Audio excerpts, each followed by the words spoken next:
is no alternative to the market, that we are all sort of like objects to each other to be destroyed.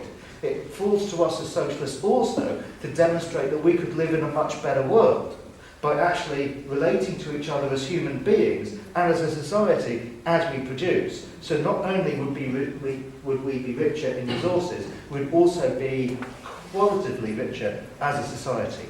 Okay, thank you. Does anyone else need to speak now? Because I think we've reached the point of winding up. Just like to thank you all for a collection of £71.72, thanks, and to draw your attention to a day school which the party will be holding on the Saturday the 2nd of May in Clapham.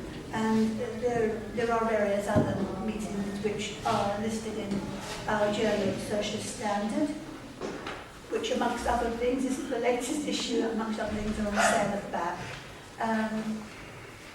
Okay, Danny, are you reminding me of something? No, I just want to speak again if possible. Well, I think, perhaps, sorry, I think, Okay, try to do it afterwards, individually. Thanks. Now Rich is going to wind up for our party and then John. Okay, shall I use the left this time? First of all, I'd just like to try and answer your point once more. Had this title of this debate been, should there be a future for socialism, then I would have spoken first and talked about common ownership, democratic control, etc., etc., etc. As it was, should there be a future for capitalism? And my job was to try and show what was wrong with his argument, not primarily what was right with mine. And secondly, I am not of the school that believes that every single Socialist Party meeting, the speaker has to specifically go over those same fundamentals time and time and time again until people are bored to tears. You've heard from the audience, it's quite evident, everybody here knows the most fundamental things that we stand for, and hopefully we'll have a chance to talk to those afterwards who don't, which in my opinion is the best way. Of course, unfortunately I couldn't have a chance to challenge you on the view of democracy, which I also read on your web things, which you seem to associate with socialist control. That ain't what we think about democracy. What we mean is complete free dissemination of information, the absence of the state, no secret cliques, etc., and free communication. Now, I want to deal mainly here with this point raised about human nature. Touch on that. It is a very important point indeed. As socialists, we tend to talk about human behaviour rather than human nature. For what is human nature? I may be capable of the most noble acts, like giving away 95% of my income to my workers. I may be capable of the most base act, by taking nearly 100% away from them. It depends on who I am, what my ethics are, and what my own values are. It's often said, what if someone in socialism wants 4 Rolls Royces? It's often said to us. And the answer is, if we approach the problem with that attitude of mind, we won't be in socialism. It's as simple as that. We will not get there if that is the attitude of mind prevailing in society. Although, I should say, if there were 4 Rolls Royces and they were freely available, then they're welcome to them as far as I'm concerned, because I can't drive, and by that time I should be the only male European without a club foot. Now, the thing about human nature, you see, we have in the Socialist Party a great regard for rationality and reason. And the rational ego, for us, is a vital part of human development, often neglected. And when you get angry and talk about the figures I've mentioned tonight, sometimes your rational ego does get a bit disoriented.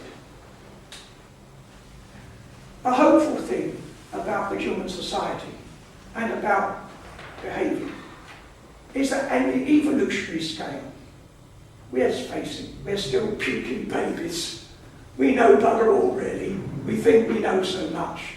And we think that because we make the classic mistake in philosophy of failing to distinguish between knowledge and wisdom, two very different things. And alas, the one in our society has totally outstripped the other. Rational and irrational behaviour are so often dependent on particular circumstances. The old thing they used to ask at the conscientious objection board, what would you do if your child or your grandmother was being raped by a Russian or a German soldier? And of course nobody can answer that question. I used to have a friend who, when he was accused of being too rational, used to say, well, I can't be bloody rational in my armchair, what chance have I got? Because of course the reason they asked that question, it was another trick. They were putting your rational ego into an imaginary, highly unlikely, irrational situation and looking for a rational answer. We have all of us fallible human beings. We've all been in situations where sometimes we haven't acted as we wish we had done, when we haven't acted as rationally as we wish we had done. Rational and irrational situations, how we are at the time we are in them or observe them, all have a part to play in this. And of course, much irrational behaviour does stem from the terrible plight caused by economic determinism, which is present in our society.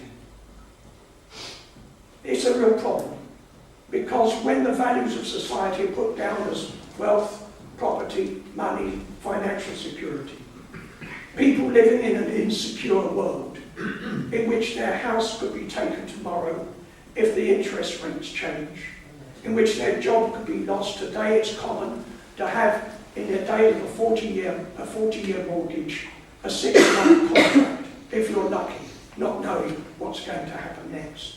This has filled people, and it's a capitalist trick, filled them with a terrible sense of insecurity and unsafety.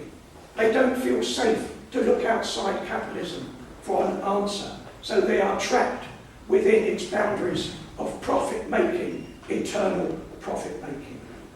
I'll just finish with this. I've told this story to some comrades before, but I happen to believe it's a very absent one. One of my favourite actors is James Garner, most underrated actor. And he made a marvellous film called Support Your Local Sheriff. This is about human nature. And there were these real thugs and their dad. And he rounds them up, you see, and he puts them in the jail. And then he goes into the cell and he draws this chalk line. He says, right, these are the bars, this is the wall, I don't care about those. If you cross over this chalk line, I cannot be responsible for the consequences. A long speech, he psychs them up. Their dad comes, he pulls down the wall, he pulls down the railings. Come on! And they stand there, quivering. We can't, why not? The line, the line. Think about a different world in which there is a free exchange of goods and there is no money. We can't. The line, the mortgage. It's this terrible fear. The worst thing that capitalism has done is take away the belief that we can change the world. That is the last great illusion that every single one of us has conquered. We may never be able to change capitalism, but we can, with the dynamics of human development and the depths of human consciousness, damn well change the way we live. Yeah.